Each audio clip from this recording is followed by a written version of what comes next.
ओम शांति।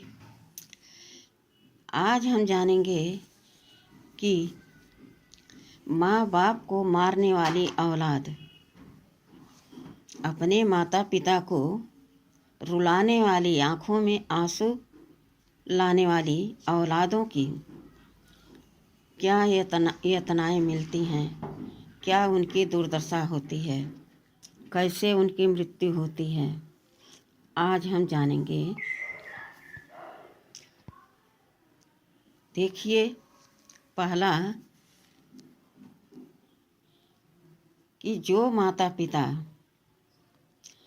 हमारे जन्मदाता हैं, फिर हमें जो सुविधा उनसे बनती है वह दे करके हमारा लालन पालन करते हैं, पालन पोषण करते हैं, अपने सुविधा अनुसार हमें पढ़ाते लिखाते बड़ा करते हैं,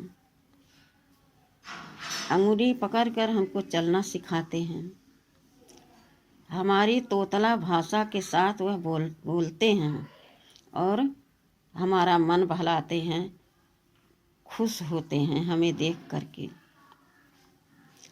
आज जब वही बच्चे बड़े हो जाते हैं तो अपने माता पिता को डंडों से मारते हैं, दुत्कारते हैं, कहते हैं मेरे लिए तुमने क्या किया, और घर से निकालने में जरा भी संकोच नहीं करते हैं। ऐसे ही एक माता की कहानी है, हमारी देखी हुई। एक बुजुर्ग माता पिता थे, रोज डांटता मारता था उनका बेटा, लेकिन एक दिन तो उसने हद कर दिया। पिताजी को मारा, डांटा, बाहर कर दिया।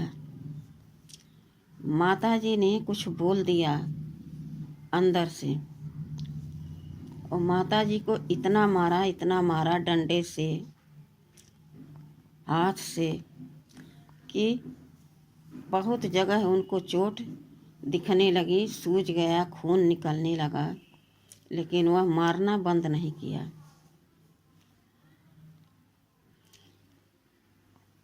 ऐसा कर्म वह हर रोज करता था, लेकिन आज तो बेकाबू हो गया। ढकेल दिया माता को, दीवार में लग गया, उनका सर भिड़ गया, फूट गया। डंडों से मारता रहा, गांव वालों की वहाँ भीड़ लग गई और सबने यह फैसला किया कि अब और नहीं ये कर पाएंगे, हम माताजी को थाने ले जाएंगे। सभी मिल करके वहाँ ले गए रिपोर्ट लिखाने के लिए। जब वहाँ कहा गया कि क्या हुआ है आपके साथ, कैसे इतनी सारी चोट लगी, तब माता ने कहा हमको हमारे बेटे ने नहीं मारा है। मैं छत पर थी, आ रही थी जीने से, गिरे, लुढ़कते लुढ़कते हम नीचे आ गए, इसलिए ऐसे हमें चोट लगे हैं। उसने नहीं कहा कि मेरा बेटा मुझे रोज मारता है और आज उसने ऐसे मारा है। इसे कहा जाता माँ की ममता। तो सोच समझ कर बेटों को व्यवहार करना चाहिए अपने माता पिता से।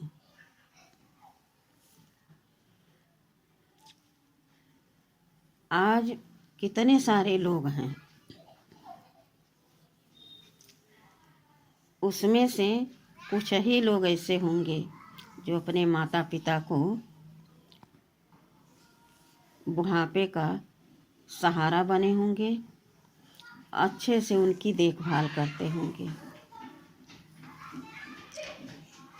तो सावधान हो जाएं, ऐसी संतानें कौन सी मौत पाती हैं? कुत्तों की। कुत्ते का जन्म नहीं मिलता, मनुष्य का जन्म मनुष्य ही होता है, लेकिन कुत्ते जैसी मौत मिलती है। देखिए उसकी क्या दुर्दशा होती है। अंग अंग में उसके कीड़े पड़ जाते हैं और कीड़े पड़ने से वह तड़पता है। सब जगह कीड़े पड़ते हैं तो उसकी जीभ से वह जगह घाव भर जाता है, ठीक हो जाता है। लेकिन ऐसी जगह पर कीड़े पड़ते हैं कि जहाँ उसकी जीभ नहीं पहुँचती है, वह मजबूर हो जाता है, फिर वह तड़पता है, इधर उधर भटकता है। जिसके पास जाता है वही उसको दुत्कारता है। चलने की स्थिति नहीं, बोलने की स्थिति नहीं, दर्द में तड़प रहे हैं, लेकिन जिसके पास जा रहे हैं कोई उनको मदद करने के लिए तैयार नहीं है और सड़ जाता है अंग। ऐसे तड़पते तड़पते एक दिन उनकी सांसें टूट जाती हैं। तो देखिए इस जीवन में सोच समझकर हर कर्म करना चाहिए। जिन माता पिता ने हमको जीवदान दिया, जन्म दिया, हर तूफानों से हमें बचा करके बड़ा किया, आज उन्हीं के हम दुश्मन बन जाते हैं। क्यों? अपने स्वार्थवश। खुद मेहनत करके कमा करके उनकी पालना करना नहीं चाहते। दूसरा, उनके पास जो धन दौलत है वह उनसे छीन लेते हैं। तीसरा, सोचते हैं हम इनके नौकर थोड़ी हैं, पता नहीं कब तक जिएंगे, हम इनके गुलाम बन के रहेंगे। निकल देते हैं दोस्तों के साथ, गलत संगत पकड़ लेते हैं। तो ऐसे 5% लोग हैं जो अपने माता पिता का ध्यान देखते हैं, उनको सुख भासता है, लेकिन और सारे लोग अधिकतर ऐसा ही करते हैं, कोई कम कोई ज़्यादा। आज घर घर में माता पिता बोझ बन गए हैं। ऐसे पाप कर्म से हमें बचना चाहिए, यह महापाप है। पाप तो देखो हर कर्म में जब हम गलत कर्म करेंगे तो हमें पाप लगेगा। मच्छर मारा, माछी मारा, किसी को चलते डंडा मार दिया, कुछ बोल दिया, तो पाप तो है ही, यह पाप है। लेकिन 5 ऐसे महापाप हैं जो माफ़ नहीं किया जाता। छोटे मोटे जो हमसे जाने अनजाने में अपराध होते हैं उसे माफ़ कर दिया जाता है, लेकिन 5 ऐसे अपराध हैं जो कभी माफ़ी नहीं मिल सकती। सबसे पहला, अपने माता पिता का जो अनादर करता है, तो जिस तरह से वह करता है उसी तरह से उसको भी अंत में दंड मिलता है। दूसरा, जो चोरी करता है, अब कोई भूखा है, बीमार है, गरीब है, लाचार है, वह चना मुट्ठी या 1 रोटी चुरा लिया तो पाप तो लगेगा। बिना पूछे, किसी के बिना बताए, बिना आज्ञा के कोई भी कर्म करो तो पापी तो है ही। फिर भी वह पाप माफ कर दिया जाता है। लेकिन कोई पिता मेहनत करके कुछ सामग्री इकट्ठा किया है, कुछ पैसा इकट्ठा किया है, बेटी की शादी करनी है या घर बनवाना है, कुछ भी करना है, जोड़ जोड़ के रख रहा, और दूसरा गया दाव तक के चोरी कर लिया या छीन लिया। ऐसे पाप महापाप कहे जाते हैं और इसको कभी माफ नहीं किया जाता है। तीसरा,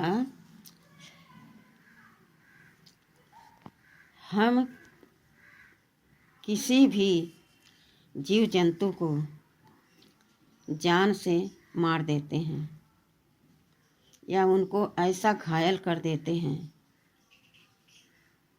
और समझते हैं अच्छा किया, अपने अंदर से उनको गुरूर आता है।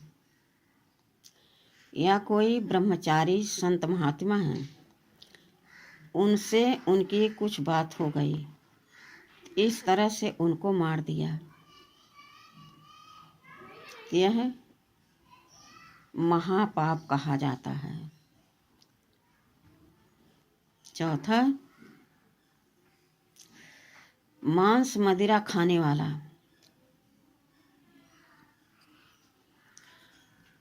बहुत से लोग कहते हैं कि हम मुर्गा नहीं काटते हैं, हम शराब नहीं पीते हैं, लेकिन किसी ने हमको पिला दिया। हम तो दुकान से खरीद के मुर्गा लाते हैं, हम थोड़ी काटते हैं, हम थोड़ी पाप के भागी हैं।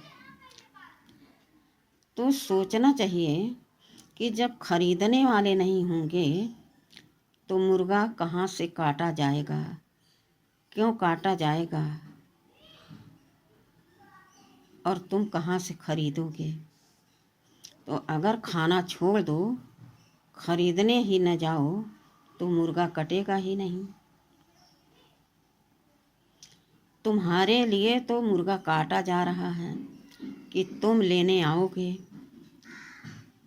और तुम ले आके अच्छे से पका के खाते हो, तो पाप तो उसको लगेगा, क्योंकि वो जीव हत्या कर रहा है।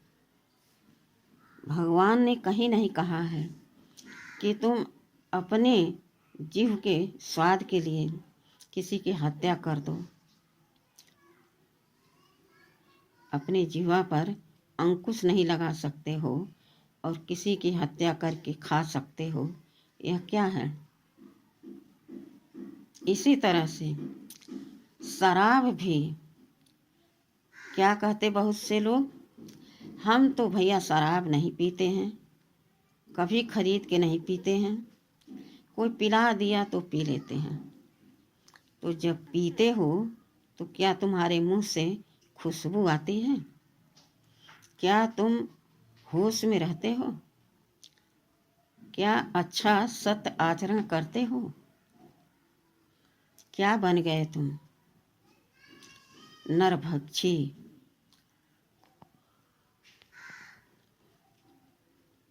पांचवा महापाप है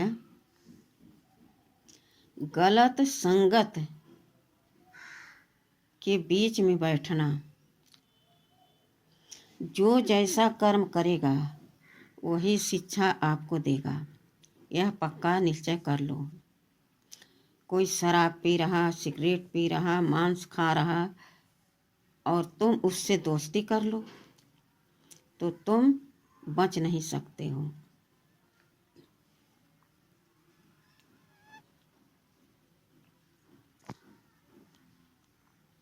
इसलिए अगर अपने को आध्यात्मिक की तरफ ले जाना चाहते हो, अपनी आत्मा को पेवर शक्तिशाली बनाना चाहते हो तो ऐसे लोगों की संगत से दूर रहो। प्रैक्टिकल एक व्यक्ति की यह बात है कि एक बहुत धर्मात्मा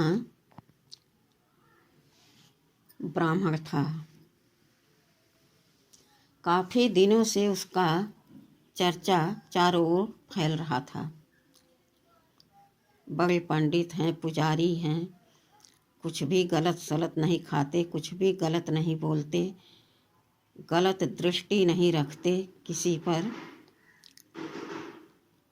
हमेशा शांत रहते हैं। एक दिन वह व्यक्ति गुजर रहा था रास्ते से और रास्ते में एक शराब पीने वाला मिल गया, जो मांस मदिरा खाने वाला उनको मिल गया। प्रणाम किया और कहा, पंडित जी, अरे हम लोगों से भी कभी मिल लिया करो। बैठा लिया अपने पास, थोड़ा गपशप किया। दूसरे दिन फिर उसी रास्ते पर आया। पंडित जी फिर उधर से आ रहे थे, फिर मिल गए। फिर उसने पंडित जी का आदर सत्कार के साथ आवाज़ लगाई। पंडित जी भी प्रेम से आकर के उसके पास बैठ गए। ऐसे करते करते 4 दिन बीत गए। 5वें दिन वह व्यक्ति पंडित जी का आवाहन किया, निमंत्रण दिया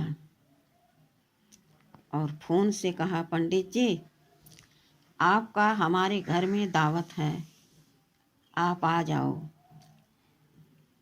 पंडित जी आ गए। जब पंडित जी आए तो वो भी बैठा भोजन करने, वो भी बैठे भोजन करने। भोजन में क्या था? पकौड़ा। बड़े प्यार से पंडित जी खाए, वह भी साथ में खाया।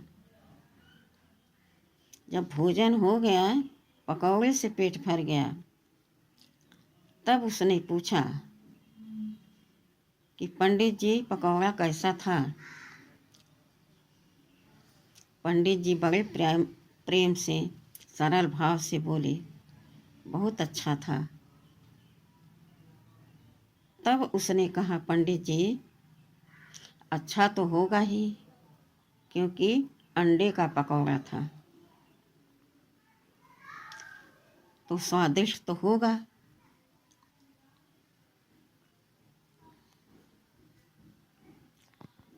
पंडित जी हकबक हो गए। अब क्या करते? लड़ाई तो कर नहीं सकते, मित्रता टूट जाएगी, चारों तरफ यह फैल जाएगा कि इसके घर इन्होंने भोजन किया है।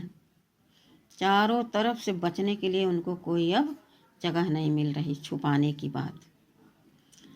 उन्होंने कहा, ऐसा आपने क्यों किया? अंडे का पकौड़ा हमको क्यों खिलाया? उस व्यक्ति ने कहा, आपका चारों तरफ बहुत चर्चा हो रहा है कि आप बड़े धर्मात्मा हैं, लहसुन प्याज नहीं खाते, कुछ नहीं खाते, कहीं पानी नहीं पीते। तो हमने देखा कि देखें इसमें कितना परहेज की शक्ति है, कितना त्याग करते हैं ये। और आज आपने हमारे घर में अंडे का पकौड़ा बड़े स्वाद से खाया और हमारे यहाँ हमारे ही बर्तन में आपने जल पिया, तो अब आप कह नहीं सकते कि हम बहुत बड़े धर्मात्मा हैं, पंडित हैं, पुजारी हैं, हम यहाँ वहाँ नहीं खाते हैं, हम गलत सलत बात नहीं बोलते हैं, हम किसी पर बुरी दृष्टि नहीं रखते हैं, किसी के लिए बुरा संकल्प नहीं करते हैं। आप तो हमसे गए गुजरे हो। अब शाम को हम और आप शराब ठेके पर साथ में चाय शराब पिएंगे। पंडित जी चुप, एक चुप हजार चुप हो गए। अब हम अगर इससे वाद विवाद करते हैं तो यह कहेगा कि हमने बुलाया, अब न आना और आना इनके ऊपर है, खाना न खाना स्वीकार करना इनके ऊपर है। इन्होंने बहुत प्रेम से हमारे यहाँ अंडे का पकौड़ा खाया और हमारे बर्तन में जल पिया, जबकि हम सुनते हैं कि पंडित जी तो कहीं जल नहीं पीते किसी खाद का, कहीं भोजन नहीं करते, कोई भी गलत कर्म नहीं करते। पंडित जी एकदम चुपचाप सर उठाए, धीरे से कदम बढ़ाए, अपने रास्ते पर आ गए। तो 5 महापाप माफ नहीं होते हैं।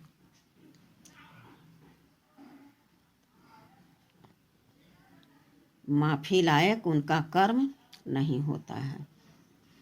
तो ध्यान रखें, आज से अपने माता पिता को कोई भी औलाद इस तरह से